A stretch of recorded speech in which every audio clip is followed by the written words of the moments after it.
against his opponent today, who seemed very much demoralized, lacking confidence. But can one night of sleep get him together and say, okay, I might have lost those last 3 days, but I can prove something. I can beat the champ. We will see what happens as they shake hands, and the game has now begun. It's prestige at stake here, and Magnus opening with knight f3 and slow playing it right into a queen's gambit position, and he has played c4, d5, and there we have queen's gambit. Isolated queen pawn on the board about to appear. Very quickly, the players, again, you mentioned it at the top of the show there, Jennifer, how the players are, the clock has not been a factor, and they're playing so quickly. Yeah, not nearly as much as you would expect, which just goes to show how phenomenal these players are in managing their time. As Magnus said before the tournament, to much applause.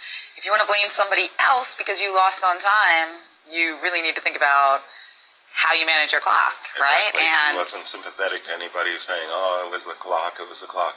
A4, in order to prepare the move B2, B3, A7, A6 in order to prepare B5, but now A5, no en passant, no B5 because of en passant. B2, B3, breaking up the structure, black structure on the queen side by attacking the pawn on C4 immediately. We see rook C8. Now it's going to be a capture. Deng is, well, he's not going to be happy about it, but he's probably going to have to recapture with the pawn and then move like bishop A3, getting rid of this bishop that's currently just a laggard sitting on the first rank. I gotta say, I'm a little perplexed by the pawn play for black so far in this game, as the move A6 allowing the straightforward A5 shutting down that structure on that side seems to give a lot of pressure to white. Also, that central pawn release with D takes, Yaz, and now we see the benefit of A5 creating this isolated pawn on A6 to potentially attack. Now that said, Deng does have two passed pawns. He has a passed A pawn and a passed C pawn. His A pawn can be captured right now, but there's some tactics in there to take on A6. Looks a little dangerous with rook A8 possible. so he's played queen C2. Magnus declined the pawn. Yeah, he's just thinking, look, I'm going to capture the bishop on D6, followed by capturing the pawn with my rook, which will not only gain a pawn, but also put black's pieces in a bit of a pin. Hence we see the move knight D5. That way bishop takes D6 can be answered by queen takes on D6, protecting the pawn on A6. But someday E4 is just going to scream to be played, and Magnus now deciding to be a bit more patient. He's going to blockade these passed ponies and then target them. Black will have to play with activity because long term he's going to come under severe pressure. Yeah, especially with E3, E4. But now, having said knight C3, was that properly timed by Magnus? Knight takes C3, queen takes C3, and knight D5, and somehow those ugly scattered pawns on A6 and C4 are beginning to look a little potent. Yes, that knight C3 move, admittedly, the issue with the move, although rook C6 defending takes and takes. I don't like rook C6. That's just walking into a knight E5 tempo. Indeed, he missed that knight D5. We had the superfluous knights. The knight on D5 and F6 were fighting for this D5 square by being able to get rid of his knight. Deng should have been happy, but now he's allowed this exchange of queens and his pawns being targeted, and it looks like he's going to lose one, and he's decided to actually forget about his A pawn and just march his C pawn down the board. He's putting all of his eggs in one basket. That now, C pawn is the there's still no luft for Magnus, so he solves that with king F1. Well, the main issue, and as Magnus moves his king over, is can black bring his knight into play with effect? If he can get his knight to a nice little square, black would have something. But where he can't get it to D3, B4, it's possible. D5 to B4. Rook A1, knight E4. With rook B1 ideas. Yeah, he's taken on A6 as Magnus. Wow. Saying, that's greedy. What do you have? Rook B1, knight D3. Well, there's a back rank. There's a back rank mate, unfortunately. That's right. There's a back rank mating problem. So he had to make luft one full tempo. Black is down a pawn, but a C2 pawn is what the whole game is about right now. Exactly. But now the king can come in. Right, king E2. Or maybe we want to stop knight E4. But then rook B1. Rook B1's a big time threat now. That's right. And knight D3 is not going to hold the position I think together? it's time to retreat all the way. Played to Rook A2. But which Rook the A2 does Indians allow Rook don't like B1. at all. Knight D3 now played, and the issue is Rook C3 attacking the knight. That's right, Rook C3, and now what? How do you hold the position together after You're Rook going to to C3? sacrifice a piece. It's King E2, Rook takes T3. Magnus has blundered. Magnus made a mistake with Rook A2, and he realizes it. That's right, because after Rook takes C2, you play Rook takes C1. And now, and now you after Rook must takes take C1, Rook takes with the Rook, and he D3. took the knight, and now it is Magnus who's going to have to somehow hold this position together as he is down a piece for 2 pawns. That was a little hallucination there because of the X-ray. Interesting. I love that. G6. A winning position, but can Ding Liren show his technique? He's got lots of time on the clock. Lots of time. More than Magnus. Will he start Very nice move. 2 matches in a row with a victory with the black pieces? Wow. That would be an outstanding stout, especially looking at the score of the match. Well, let's just H4. calm a little bit. He won yesterday and got pummeled. You know, you get Magnus angry, but at least let's try to win 1 game and get it off to a good start. He still has the challenge of trying to keep his pawns, because Magnus is going to be looking to trade off all those pawns, and he's gotten 1 trade so far. He's going to look to somehow play H4 and get a second trade, make life not so easy for Black, as Black is now challenged as to how to make any progress in this position. Now his king has had to step backwards to G7. Exactly. It's not easy. And there goes Magnus looking to trade off another pair of pawns. He's just played the move H4 as Magnus. And if Magnus gets rid of the F7 pawn, that's it. It's a draw. So now trying to maintain, he's played G4, H5, now he's trying to H5, play H6. H6 tickle in the position, and if you take it, then you trade off pawns. Again, this is what Magnus wants. What about Rook A5? Rook A5, coaxing the H pawn forward.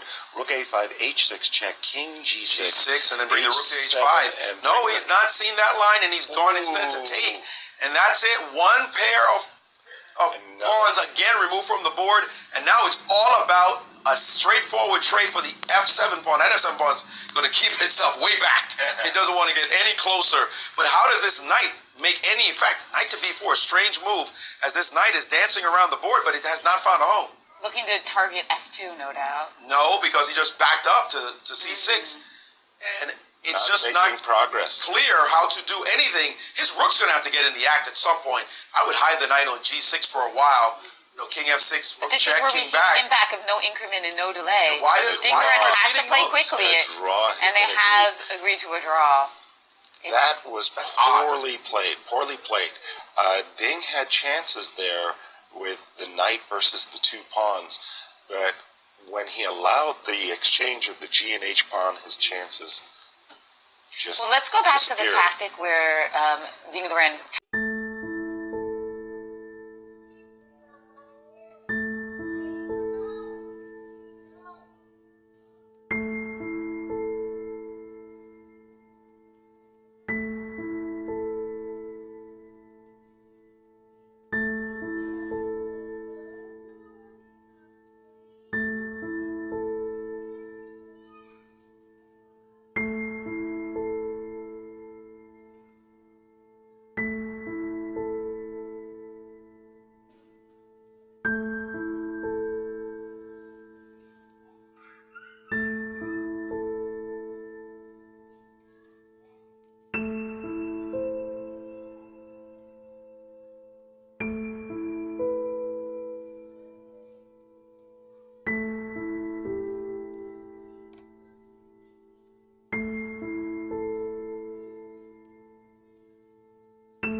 to prevent rook to b1, but then instead rook a2. Yeah. And now the whole idea is that after rook b1, knight d3, rook c3, and I'm sure Magnus saw all this, but perhaps what he missed is that after rook takes c2, rook c1, there's a little bit of an X-ray. You can't take with the rook because of rook d3, and if you take with the knight, your rook hangs. Exactly. So a little bit of a weird one. Of course, Magnus sees stuff like this in Blitz games even, but this time he missed it. He is human, yes? Yes, he definitely made a tactical error here. Rook takes d3. But was able to save the draw nonetheless. Now, this is where I really thought that the chances for Ding were incredibly high. And he started out okay with the move g6 and king g7. And now he failed to really bring his knight into the game. He needs, as you were saying, Jen, to target the f2 pawn. And he really needed to be able to play f5 and knight e4. And I think that would have given him his chances. Also about here, move h4, very committal. I was thinking he should play rook to a2, once again targeting that f2 pawn. And also very big error there, capturing on g3, en passant. That was very helpful to the defender, in this case Magnus. Yeah, okay, that's interesting because I noticed that he instantly played takes on g3. I thought that he thought maybe that g4 configuration would have been strong, but you're saying that actually maybe the h3 pawn could have been targeted. Precisely. Yeah. Rook a1 to h1, and then White's king always has to stand defensively on the g2 square. On the other hand, there's no way for the knight to target the h3 pawn, right? No. Because of that configuration with e3, and that's why Magnus went for that. Yeah, well, I mean, he was trying to hold the position, and unfortunately for Ding, he made it easier.